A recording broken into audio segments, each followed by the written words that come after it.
Hello, Scrappy friends. I want to dive into our Borders to Pages series, and that's where I'm working in the Creative Memories 110 Scrapbooking Borders Ideas and Sketchbook.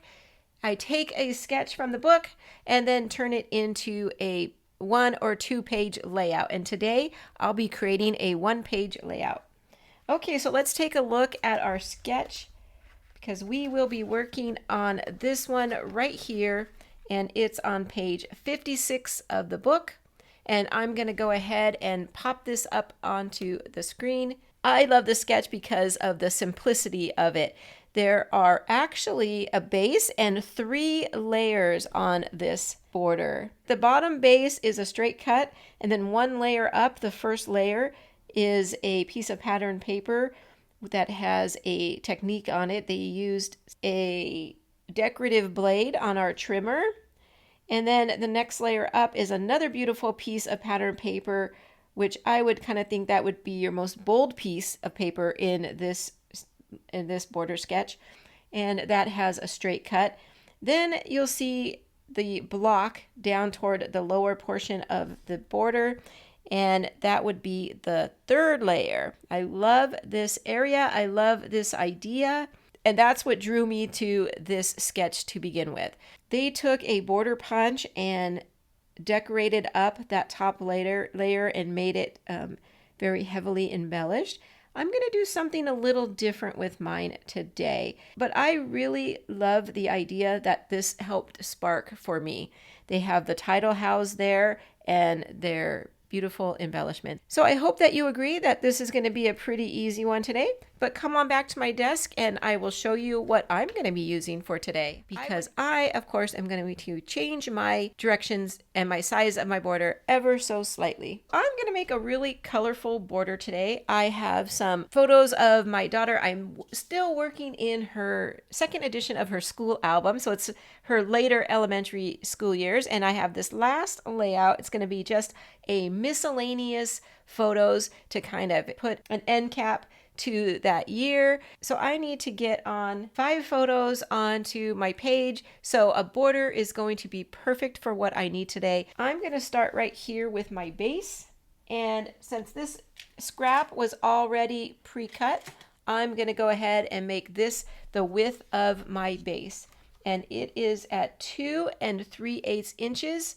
So if you're following along and you want to recreate mine, I know in the original blog post, they used, I believe it was a 3-inch, so a much bigger style than what I'm going to do today. But I'm going to go ahead and consider that my base. Then my next piece I'm going to bring in is this yellow piece. And again, it's a scrap, so I'm going to clean it up a little bit first, see what I'm working with here. So I'm going to change my blade. And I'm going to use the decal.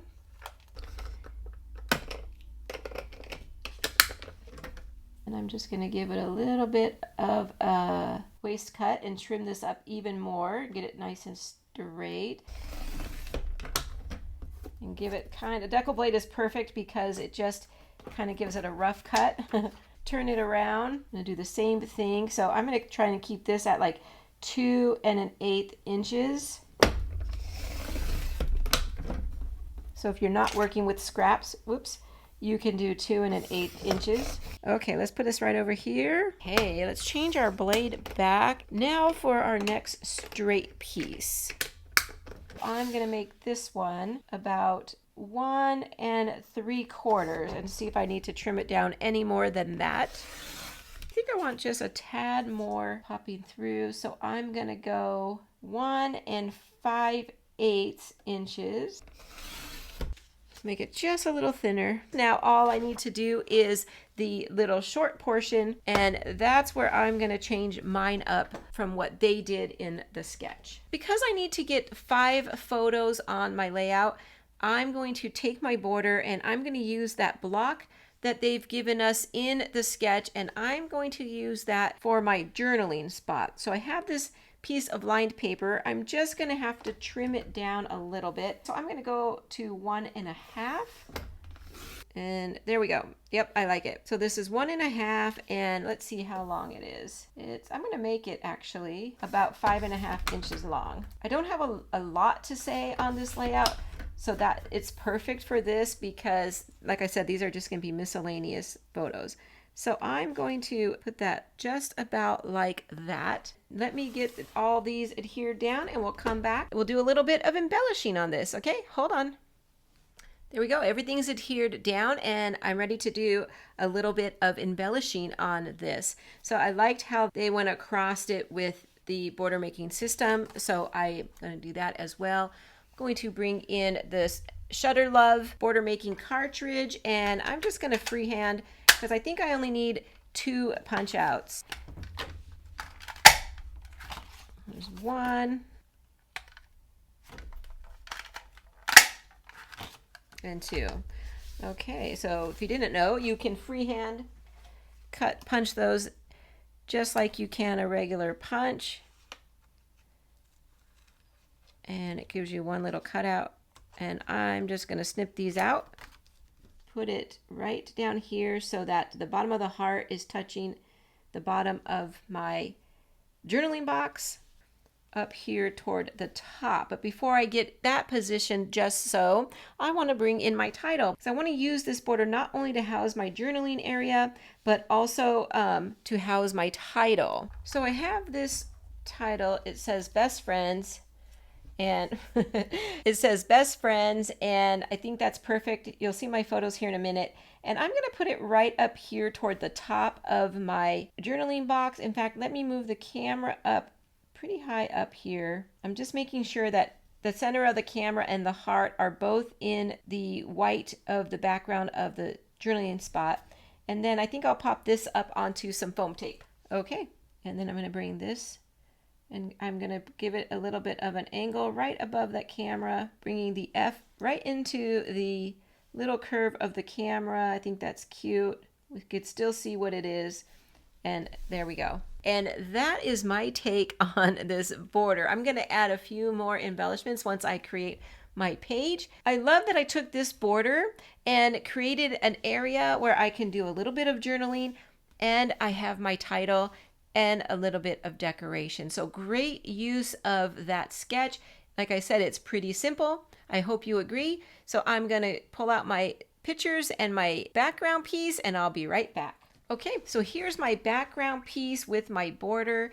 I'm just using this little polka dot piece of paper from the Totally Tonal collection. I believe it was Canary. And just to kind of give me a little bit of background here and pop of more color to my layout. I love that this is a miscellaneous page because I can throw in a lot of different colors that will just match my photos. Okay, so let's see what we have for the photos. So I did have to cover up some of the faces here, but I wanted you to see how I was going to lay this out because I have a lot of photos and they're not all super tiny photos. So I really want to make this photo heavy. Like I said, this will be one of the last pages in her 4th grade section of her book. So, and it's just miscellaneous days where I happen to be on campus snapping some photos. Okay, so this is going to be how I'm going to lay it out. I think what I want to do now is bring in some mattes to kind of add even more pops of colors and kind of bring this layout together. So I'm going to add this blue matte up here at the top. Now this is a piece of scrap paper. I had already previously done this. It was in my scrap bin where I already combined 2 pieces and welded them together. But it's great to do that when you want to use it for a matte because once it's behind the photo, you don't see that seam at all. So I'm just bringing in that blue matte up there to kind of, like I said, bring in that pop of color and to give some definition to my page. Then I have these 2 photos here that I think I want to matte together. So I'm going to bring in a piece of this pink from another Totally Tonal pack and put it right there and then house these photos right on top of it. So here we're mixing and matching how we're matting our photos. Did one single up here, but then one double matte right there. And then the last one I want to bring in is a matte down here for this photo. This is a very blurry photo, But I wanted to bring it in because it shows them playing the recorder, and they worked on that all year. So I thought I really wanted to have this in here so she remembers that.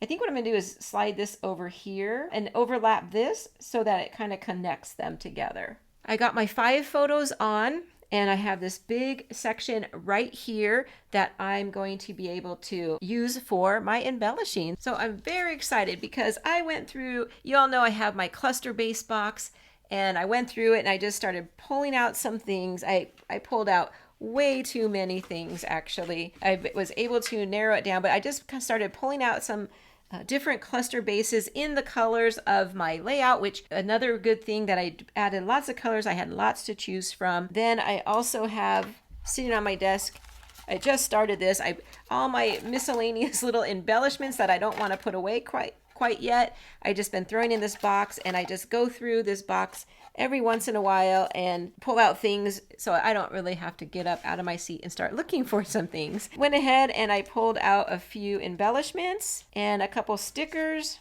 and I'm just going to cluster it all together right here. I'm going to start with my biggest embellishment piece, which is this tag, and I'm going to tuck that right underneath there.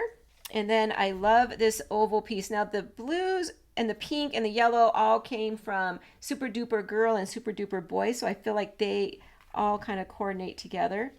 So I'm going to bring this oval shape and just keep sliding out the tag until I get perfectly what I want here. Then I had a ticket from my admission ticket punch, perfect for this layout as well. And because it has the right color, and again, I just had that in my little box over here. And I'm just going to start incorporating some more and more of these little pieces I pulled out. This one just came from a metal die that I was playing around with. Anytime I'm playing with a tool, I just pop it into the little box and I don't throw it away. And now when the box gets full, I'm going to be in trouble because it's pretty big and I'm going to have to put all those away. What I told myself, once it gets full, I will have to sit down and sort them and file them into my binders. Okay, I'm going to take the little yellow flower. I'm going to just kind of tuck it right behind like that. Yeah, I like that. One I liked, this came from the Totally Tonal sticker pack, the blue ones. And I liked it because it says every moment counts. I thought that was perfect. So we're going to tuck that in right like that. So it's kind of at an angle like everything else on my cluster. Then I had these hearts. This actually came from my leftovers from the page kit that I did a couple weeks ago. And I'm going to bring that in right here. And then the last thing I have is my blue arrow, which I think I'm going to scoot everything up, put it down here. Let's see, squeeze it in right here. It'll kind of look like it's just coming off of the border and going into the page like that. And there we go. That's going to be my page for today. I'll get all this adhered down. I hope you liked it. I hope you try this border out because it's very simple. And like I did, you can change it up to fit whatever the needs is for your layout. Take care, everybody. I'll see you soon. Bye-bye.